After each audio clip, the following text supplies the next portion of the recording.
Okay, so some pretty bad news for Diddy, guys. Now, I know that everybody is discussing this new Fort Dix prison move. He officially has left the MDC, so we're going to get into this first before we get into the bad news, because it looks like amended complaints have included new stuff that is against Diddy.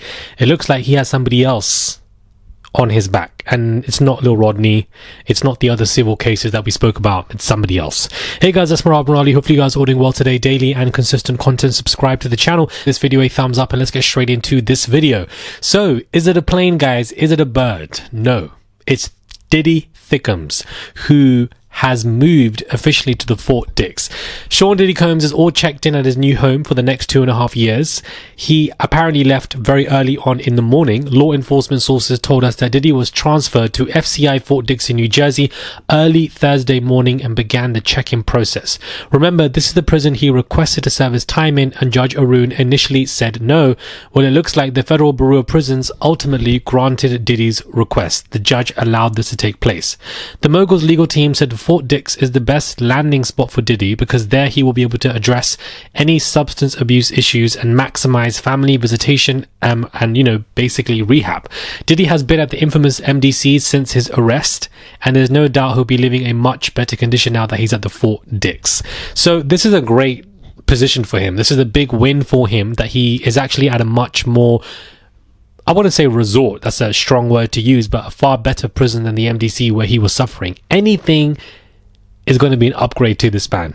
Anything, even if it's a different prison, for goodness sake. Now, Judge Arun initially said no because they preferred him, around the metropolitan area, but Judge Arun didn't even recommend any other prisons. The prosecution basically were the ones who should have recommended any other prisons for Diddy to go through. But I genuinely believe that he was allowed to move to the Fort Dix because prosecution are not pushing against this. Very similar to the expedition of the appeal request, the government accepted it. They did not want to fight it. They don't want to fight anything that is unnecessary for them because the sentencing has been done.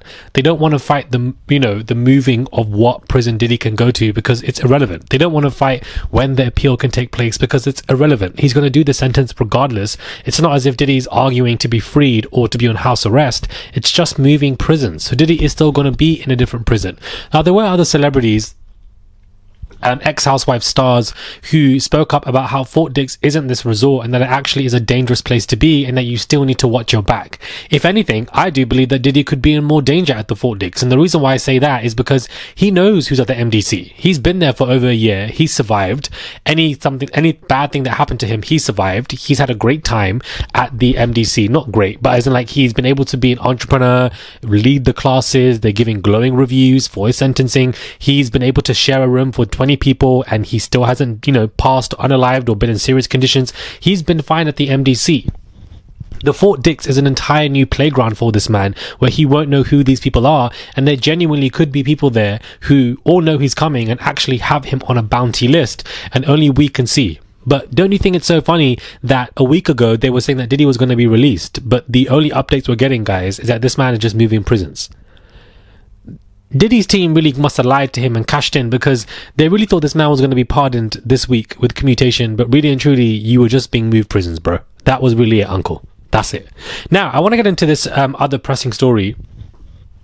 Cassie's friend is back, the fashion designer. Her name was Brianna Bongolan, and I believe she was the one who spoke about how she was held over the 17th floor balcony via Diddy. She has revised her complaint on October 14th and had it delivered to the MDC in Brooklyn. Her lawyer told a judge Thursday that Diddy is currently in custody at the facility after he was convicted. The documents are there, Your Honor. The process server has given them to the jail. We just have to get confirmation that Diddy has gotten it, but we think he has them, Brianna's Bongolan's lawyer has stated. And this man is not Busby, as many people might assume. This man is somebody called James Nickrot.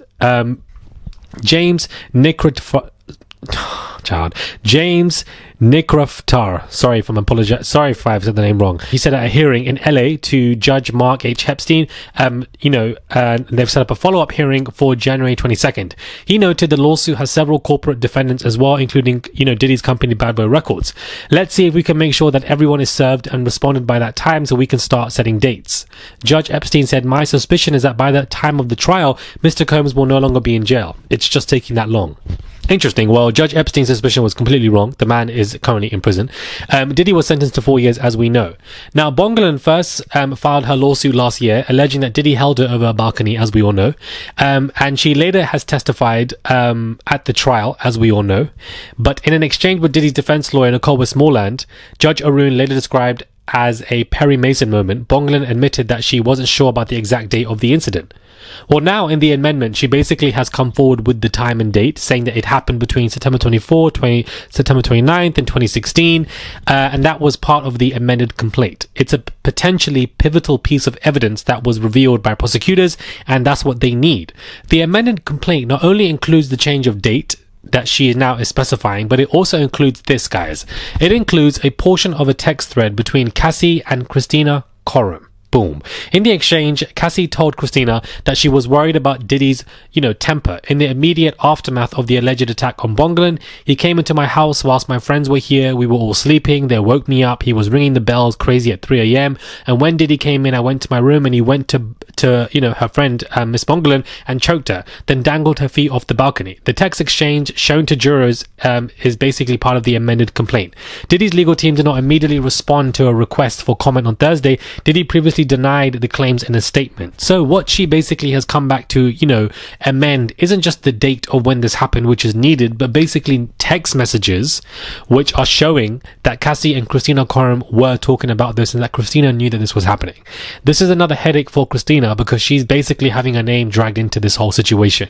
Judge Arun mentioned her at the end of the sentencing, saying that she basically was helping Diddy, and now she's involved in this civil lawsuit. This also is a reminder that Diddy is facing a lawsuit from Brianna Bongolan, and that even though she's testified in that criminal trial, she still is going 100 miles an hour for her own civil lawsuit against Diddy. This is the big problem, and mentioning Christina isn't a good look at all as well.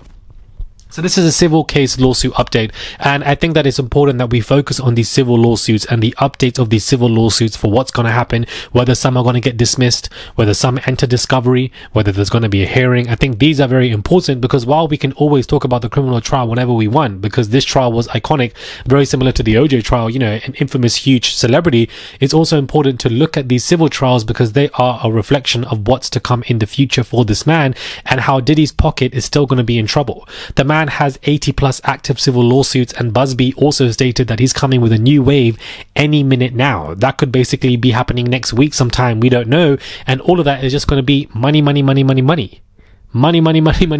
He spent millions on the current criminal trial, and some of these lawsuits, civil, if he actually goes down for them and is guilty, civil is for money. So, you're just going to be taking out money left, right, and center. But I don't think Diddy will ever go homeless or extremely broke because he has so many assets. Let me know your thoughts are, guys, when it comes to this video. Do subscribe, comment down below, give this video a thumbs up. I would appreciate it. Please do subscribe to the channel. It's just one click. Everybody's been speaking about the Fort Dix movement. And I'm glad so that, we all are really up to date, whether you've heard it here first or anywhere else. I'm glad that everybody's speaking about it so that you guys can really know the latest for what is happening to this man. Subscribe to the channel, comment down below, and I'll catch you guys soon for another video.